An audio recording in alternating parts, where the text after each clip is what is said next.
So I figured out why Nikki's ranting about SZA. Like I said before, Nikki's rants always stem from something that someone didn't do for her. Never mind the fact that she doesn't do a lot of things for other people. Like, you don't do every feature that is put in your lap. Like, Lotto has reached out for a feature forever, and she said flat out no. She just doesn't like Lotto for whatever reason. She has her reasons. And so I don't understand why all this vitriol for SZA when you're doing the same thing. So let's listen to the Breakfast Club. Lauren, tell us why there's an issue. This now, mind you, this beef is stemming from 5 years ago. 5 years ago. So I reached out to Punch from TDE, who I also talked about in the first hour, who was at one point managing SZA, and I asked him, how did we get here? So he said, back in 2020, Nicki Minaj had reached out for a SZA feature on a song. He responded and told Nicki Minaj that SZA was in album mode heavy and that he would get it over to her, and that was it. They never spoke again. Feature didn't happen, but he says he's lost after that as well. Like, so then I followed up and I said, okay, so there was no further issue. Hmm. Like, I still don't understand from that. How did we get here? And he says, I'm lost after that. And the song, he verified. Now her manager's playing stupid because SZA revealed the text messages given to her about the Nicki Minaj feature. And I'm not sure if those text messages are between SZA and her or her and her manager, but I think it's SZA and her. And but I might have that wrong. It's early. So anyway, SZA ignored the feature. She didn't do it. She could have did it, but she didn't do it. And that's her prerogative, Nikki. She don't have to do the feature if she doesn't want to do it. And it could have been your energy. The way Doja Cat turned you down for this last album for a feature because she felt as though you didn't like her. Nikki, you're mean to a lot of your fans who turn into artists. And because you're mean, you don't give this welcoming energy, people aren't willing to do the features, especially when they're up. They don't have to, and they learned it from you.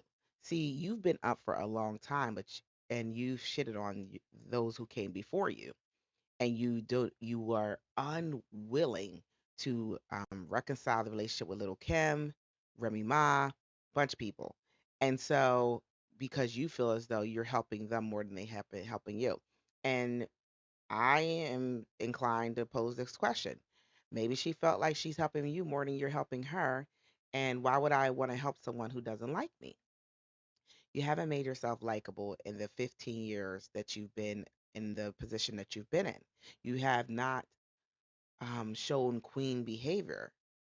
And you know what? Now I'm thinking about it, maybe you have shown queen behavior, and that's why we're in a predicament we're in, where you're treating your colleagues as as peasants.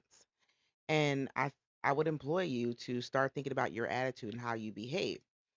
So she's still upset about that. And once again, typical Nicki Minaj fashion, what does she do? Nicki freaking goes and involves a pregnant person in her damn beef. And she's involving Rihanna. So everybody knows that Rihanna and SZA had issues, but Rihanna still worked with SZA regardless. She didn't work with her after the tweets were revealed of SZA hating on Rihanna singing. But SZA ain't saying nothing wrong because she didn't understand the beef between. She was being a dick, but she didn't understand the beef between Sierra and Rihanna because neither one of them could sing, is what she said. And she didn't lie. They're not top singers. They're good performers, but they're not top singers. And it got exposed after the feature with Rihanna. And I still love that song Consideration. And so she goes and makes a comment and saying about how like SZA, she shows I guess a still shot of SZA running down on Rihanna after those tweets were revealed, begging for a picture. I don't know if she was begging for a picture. I think she was just trying to say hi to Rihanna. She was excited to see her. I don't know if they met in person and they just did like a studio collaboration where she was in her studio, she was in hers, and then they put that song together. I don't know how that worked. Maybe they never met. And so she was just excited to see her. She's a fan. And so Nikki said something along the lines that SZA was posing as a fan, but really is a hater posing as a fan.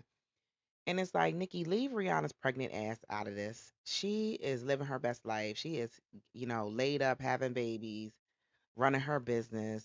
Leave her alone. This is the same shit that Nikki did with Beyonce and Jay-Z, and which caused a major rupture in their relationship. And ever since Beyonce and Jay-Z did not side with her in that beef that she tried to inject Beyonce into, she's been upset. And I wonder how Rihanna feels about her putting her in her beef. Like, this woman is not trying to be fighting with these artists. Rihanna is doing Rihanna. Nikki, you really got to evaluate who is around you, because, like, you are making such bad business decisions.